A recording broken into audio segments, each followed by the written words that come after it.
ನಿಮ್ಮ ಚೆಸ್ಟು ಮತ್ತು ಶೋಲ್ಡರ್ನ ನೀವು ಕೂಡ ಇದೇ ಥರ ಗ್ರೋ ಮಾಡ್ಕೊಬೇಕಾ? ಹೇಳ್ತೀನಿ. ಅದಕ್ಕಿಂತ ಮುಂಚೆ ಇನ್ನೂ ಯಾರಾದ್ರೂ ನನ್ನ ಅಕೌಂಟ್ನ ಫಾಲೋ ಮಾಡ್ಕೊಂಡಿಲ್ಲ, ಈಗಲೇ ಫಾಲೋ ಮಾಡ್ಕೊಳ್ಳಿ. ನೀವು ಕೂಡ ಒಂದು ಫಾಲೋನೇ ನನಗೆ ನೆಕ್ಸ್ಟ್ ವಿಡಿಯೋ ಮಾಡೋದಕ್ಕೆ ಮೋಟಿವೇಶನ್ ಆಗಿರಬೇಕು. ಫಸ್ಟಿಗೆ ಚೆಸ್ಟ್ ವರ್ಕೌಟ್ಗೆ ನಂದು favourite workout land main press ಅಂತ. ಇದು ನಿಮ್ಗೆ ಮಿಡಲ್ ಚೆಸ್ಟ್ಗೆ ತುಂಬ ಎಫೆಕ್ಟ್ ಬೀಳುತ್ತೆ ಅಂತಲೇ ಹೇಳ್ಬೋದು. Second variation incline bench barbell press. ಇದನ್ನ ನೀವು ಸ್ಮಿತ್ ಮಿಷನಲ್ಲಿ ಕೂಡ ಮಾಡ್ಬೋದು, ನಾರ್ಮಲ್ ಬಾರಲ್ಲಿ ಕೂಡ ಮಾಡ್ಬೋದು. ಒಟ್ಟಿನಲ್ಲಿ ವೆಯ್ಟ್ನ ಮಾಡ್ರೇಟ್ ವೆಯ್ಟ್ ಹಾಕೊಂಡು ಮಾಡಿ. Third variation cable chest press ಮಾಡಿ. ಅಂದರೆ ನೀವು ಬೆಂಚ್ನ 90 ಡಿಗ್ರಿ ಇಲ್ಲಾಂದ್ರೆ ಒಂದು 80 ಡಿಗ್ರಿ ಸೆಟ್ ಮಾಡ್ಕೊಂಡು ನೀವು ಕೇಬಲ್ ಚೆಸ್ಟ್ ಪ್ರೆಸ್ ಮಾಡಿ. ಫೋರ್ತ್ ವೇರಿಯೇಷನ್ ಇನ್ಕ್ಲೈನ್ ಬೆಂಚಲ್ಲಿ ಅಪ್ರೈಟ್ಸ್ ಮಾಡಿ. ನಾನು ಇವಾಗ ಹೇಳಿರೋ 4 ವೇರಿಯೇಷನ್ ನಿಮಗೆ ಅಪ್ಪರ್ ಚೆಸ್ಟ್ ಇಂಪ್ರೂವ್ಮೆಂಟ್ಗೆ ಮತ್ತು ಮಿಡಲ್ ಚೆಸ್ಟ್ಗೆ ತುಂಬಾ ಇಂಪ್ರೂವ್ಮೆಂಟ್ ಆಗುತ್ತೆ.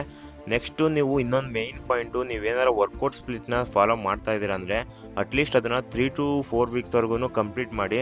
ಇವಾಗ 1 ವೀಕ್ಸ್ ಮಾಡಿ ನಿಮ್ಗೆ ಇಂಪ್ರೂವ್ಮೆಂಟ್ ಕಾಣಿಸಿಲ್ಲ ಅಂತ ಅಂದ ತಕ್ಷಣ ನೆಕ್ಸ್ಟ್ ವೀಕ್ಗೆ ಸ್ಪ್ಲಿಟ್ನ ಚೇಂಜ್ ಮಾಡೋದಕ್ಕೆ ಹೋಗಬೇಡಿ. ನೀವು ಯಾವುದೇ ಸ್ಪ್ಲಿಟ್ನ ನೀವು ಮಾಡ್ತಾ ಇದ್ರೂ ಕೂಡ ಅಟ್ಲೀಸ್ಟ್ ಅದಕ್ಕೆ 3 to 4 ವೀಕ್ಸ್ ಟೈಮ್ ಕೊಡಿ. ಶೋಲ್ಡರ್ ವರ್ಕೌಟು ನಾನು ನೆಕ್ಸ್ಟ್ ವೀಡಿಯೋದಲ್ಲಿ ಅಪ್ಲೋಡ್ ಮಾಡ್ತೀನಿ.